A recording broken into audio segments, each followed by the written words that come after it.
Dia interessante, cara. Hoje é dia 25 de junho, Dia Internacional dos Marítimos. E dá uma olhada. Dia muito interessante, certo? Dá vontade até de sair. Porém, infelizmente, não posso, cara, porque estou de quarentena pré-embarque. Então, para comemorar, vamos falar sobre por que um navio não afunda. Moleque, como isso é possível, entendeu? Tipo, você me perguntava isso, cara. Pô, metal, certo? Metal afunda, moleque. Tipo assim, como é que um navio pesadão, às vezes até 400 mil toneladas, pasmem, 400 mil toneladas de carga, e o troço tá lá flutuando. E, pô, eu, né, que tenho 80 quilos, tenho maior dificuldade ali pra flutuar. Hoje você vai saber a resposta. Se liga. Você já provavelmente já conheceu essa experiência aqui. Dá uma olhada. O cara pega papel alumínio, beleza? Mesma quantidade de papel alumínio, e ele faz duas coisas com isso. Primeiro, ele faz uma forma como essa aqui, tá vendo? Que é tipo uma tigelinha, tá ligado? Beleza. E depois, ele pega a mesma quantidade, mesmo peso de papel alumínio, dobra e faz esse tijolinho aqui. Tá ok? Aí ele joga na água. E o tijolinho afunda. Aí ele pega a outra forma, a tigelinha, e a tigelinha flutua, moleque. E para completar, ele pega o tijolinho, joga dentro da tigelinha e tudo flutua. Moleque, que bruxaria é essa? Eu te pergunto.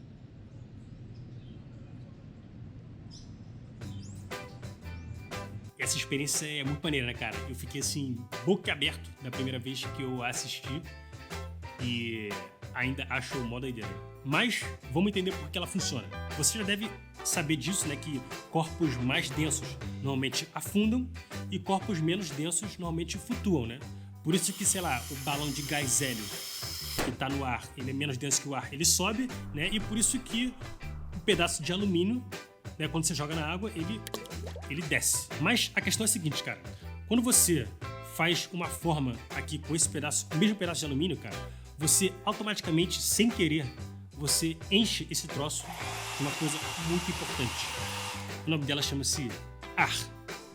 Exatamente, cara. A partir do momento que você faz essa forma com o mesmo material, de mesmo peso, você enche isso aqui de ar e a história muda completamente. O ar, como você deve saber, é muito, muito, muito menos denso que a água, cerca aí de 1000 vezes, beleza? Então, quando você bota ar dentro de algum objeto, né, que é o caso aqui, você diminui a densidade resultante do corpo todo. Dá uma olhada na seção transversal de um navio. Bom, vamos lá. Essa imagem que vocês estão vendo é como se alguém tivesse pego uma faca gigante, né, e cortado o navio ao meio.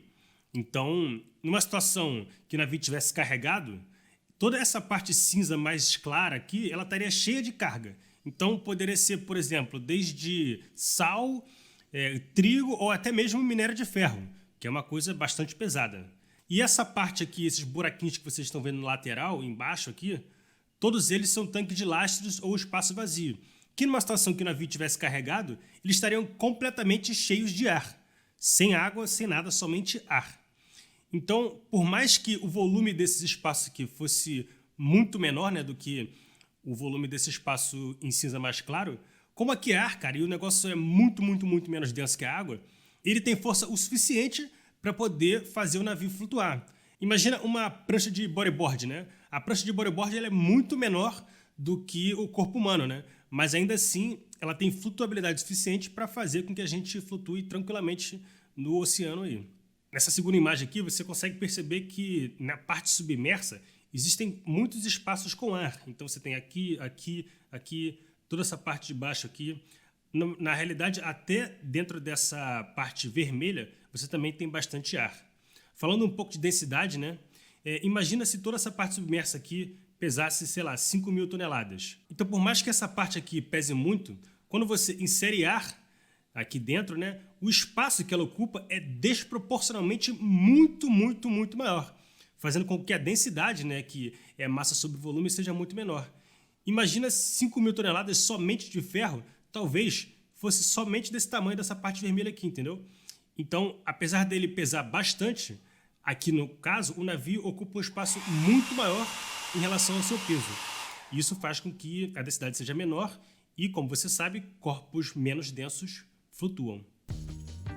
O princípio pelo qual o navio flutua, na verdade, é o mesmo que, por exemplo, quando você utiliza um colete salva-vidas ou então aquela boiazinha de braço, sabe? Quando você era pequeno e utilizava na piscina. Você arranja um material menos denso do que a água e quando você junta esse material do seu corpo, a densidade resultante final ali, né, dos dois corpos juntos, tem que ser menor do que a água e aí sim você flutua. Um sabão, por exemplo, é mais denso do que a água, então ele tende a afundar. O problema é que quando você cava ele dessa forma, você também insere ar aqui dentro e o que acontece?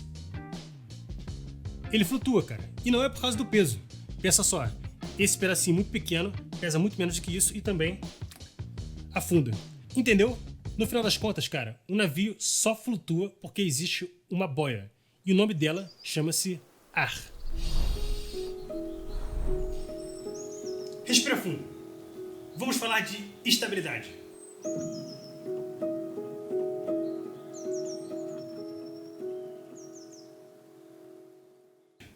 Como faz para o navio se estabilizar? Dá uma olhada. Aqui temos duas garrafinhas. Uma garrafinha com água até o topo e outra garrafinha com água só aqui embaixo. Olha o que acontece quando eu tento incliná-las a mesma quantidade de graus. Uma cai e a outra volta para sua posição original. Uma é muito estável e essa aqui não tem uma estabilidade tão boa. Vamos falar de física. Existe uma parada chamada centro de massa. O que acontece? Centro de massa é como se fosse um ponto do objeto que a Terra está puxando ele. Que em física lá você deve ter visto que é o ponto de aplicação da força peso, beleza? E esse ponto ele tenta se aproximar da parada mais pesada dentro de um corpo. Como aqui a gente tem um corpo mais ou menos uniforme, né? Você tem água em todo ele, a tendência é que o centro de massa se aproxime do meio dele aqui, entendeu? Do centro do objeto. Diferentemente desse lado aqui, que a parte mais pesada está na parte de baixo, então a tendência é que o centro de massa tende a se aproximar da parte mais pesada. Então, o que acontece? Aqui nós temos o peso que está puxando para baixo nesse centro de massa e também temos a força que a mesa está fazendo para cima, né? Não é à toa que esse objeto está parado. Agora, quando a gente inclina esses dois objetos, você pode perceber que o peso agora não tem nenhuma força que está sendo contrária a ele aqui, entendeu? Para impedir esse movimento de rotação nesse garrafinha à esquerda. Porém, na garrafinha à direita, a gente pode perceber que o peso ainda está sendo sustentado, beleza? Por essa força da mesa. Então não é à toa que um volta e o outro cai. Na água, cara, existe uma bruxaria chamada empuxo, que na verdade é uma força, tá, que atua para cima em qualquer corpo imerso naquele fluido. No ar, a gente também está sofrendo empuxo no caso agora, mas é muito pequeno. A diferença é que o da água é muito maior. Bom, essa força empuxo, cara, ela é responsável por 3 coisas. Vamos lá. Ela também é um dos motivos pelo qual coisas flutuam, né? É motivo também pelo qual as coisas são mais leves debaixo d'água e também é motivo pelo qual, pelo qual o navio consegue se estabilizar. Diferentemente lá do centro de massa, né, que eu expliquei, que ele se aproxima das coisas mais pesadas num corpo, o centro de empuxo, que é ali mais ou menos o ponto de aplicação dessa força, ele se aproxima ao centro geométrico da parte que está submersa no líquido. Então vamos tentar dar uma olhada aqui nesse meu barquinho de sabão. Como vocês podem ver, cara, esse barquinho de sabão, ele naturalmente tem um peso, beleza? Então existe um centro de massa aqui que tá muito próximo da parte de baixo, porque eu já tirei todo o sabão que estava aqui dentro. Então agora aqui só tem ar, lembra disso, né? Aqui tem ar. E ele está invisível, mas ele está aqui dentro. E quando a gente bota ele debaixo d'água, aparece essa força chamada empuxo. Então, dá uma olhada. Eu sei que existe a refração aqui, mas vamos tentar ignorar ela aqui. Então, vocês conseguem ver que existe uma parte submersa, tá ok? E o centro desse empuxo está mais ou menos no meio dessa parte submersa, porque ela é uniforme aqui. Mas olha o que acontece quando, por exemplo, o barquinho sofre a ação de uma onda e ele gira. Tá vendo que a parte submersa também mudou? Então, isso faz também com que o centro desse empuxo também mude. E aí, as forças, como você pode estar conseguindo ver pelas setinhas, elas fazem com que o barquinho volte à sua posição original. Tá entendendo? Porque tem sempre uma força subindo e outra descendo, de maneira que ela consiga girar ali, né? Gerar um torque. Que se você gosta de física, aí você tá ligado nisso. Então, tipo, a gente pode perceber, juntando agora as duas experiências, tanto a da garrafinha quanto a do sabão, que quanto mais baixo for o centro de massa de um navio, melhor vai ser a estabilidade dele. Ou seja, por mais que ele sofra grandes inclinações devido ao movimento das ondas, ele ainda assim vai conseguir voltar para sua posição reta, né? A gente chama de adriçar o navio, ou seja, quando ele consegue manter ali sem nenhuma banda, né? Ou seja, sem nenhuma inclinação para um lado ou para o outro. Quanto mais alto for o centro de massa, é pior para o navio, menor a estabilidade. E o que acontece? Pode ser que o navio se encontre numa situação que ninguém quer, que é justamente quando aquela dupla, né, de forças, empuxo, a força da água e peso, se coloca numa posição que eles não conseguem mais endireitar o navio. Então, caso o navio sofra essa rotação, né, devido às ondas e chegue na situação, a única consequência é que o navio vai tombar, ele não vai conseguir mais ser endireitado.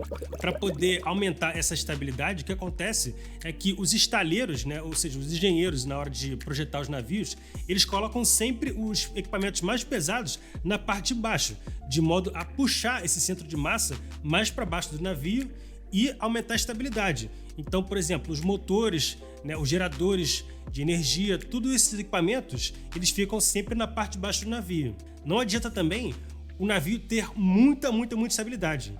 Por quê? Quanto maior a estabilidade do navio, mais ele vai fazer grandes balanços. Isso é um problema, porque imagina, como é que a tripulação vai viver dentro de um navio que, dá balanços muito extremos? Ou então, sei lá, como é que você vai cozinhar nessa situação? Ou os equipamentos, por exemplo, eles vão ficar caindo, pode causar avarias. Então, muita estabilidade também é um problema. E pouca, pior ainda. Então, você tem que achar um caminho do meio ali. Além dos engenheiros projetarem o navio dessa forma, você também tem a gestão de pesos realizada por bordo, né? Existe um oficial, um cargo chamado imediato, que ele é responsável por distribuir os pesos das cargas no navio. Então, hoje em dia a gente usa um programa de computador, né, que ajuda bastante, então a gente consegue ver lá como é que vai ficar a nossa estabilidade. Então a gente tem que evitar de botar pesos muito altos nas partes superiores do navio. Uma curiosidade, navios de passageiro, por exemplo, eles são mais tecnológicos, né?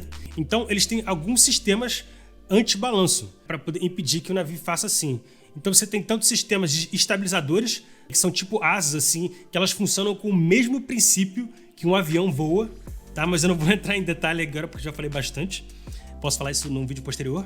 Ou também, eles também têm sistema de lastro, de modo que toda vez que o navio tende a girar, a gente consegue bombear água para o lado oposto para poder impedir com que o navio balance muito. Então isso é comum você encontrar em navios de passageiros modernos, principalmente. Se você tiver na sua cabeça agora também querendo saber o que é lastro, bom, assiste esse vídeo aqui desse canal que eu sugeri. Ele explica muito bem, mas pode ser aí que eu consiga fazer uma versão, digo Rodrigo aí, desse assunto e postar aqui para vocês. Respondendo a pergunta que eu fiz lá sobre esse vídeo da semana passada, essa água que está saindo ali da frente do navio não é água de lastro.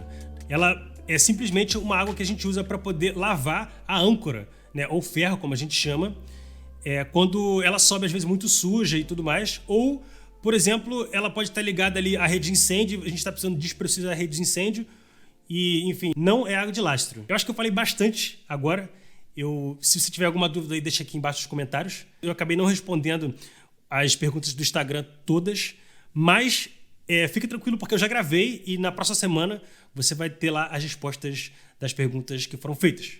Então, muito obrigado por assistir e fiquem ligados. Um beijo. Valeu, Brodinho e Brodinha.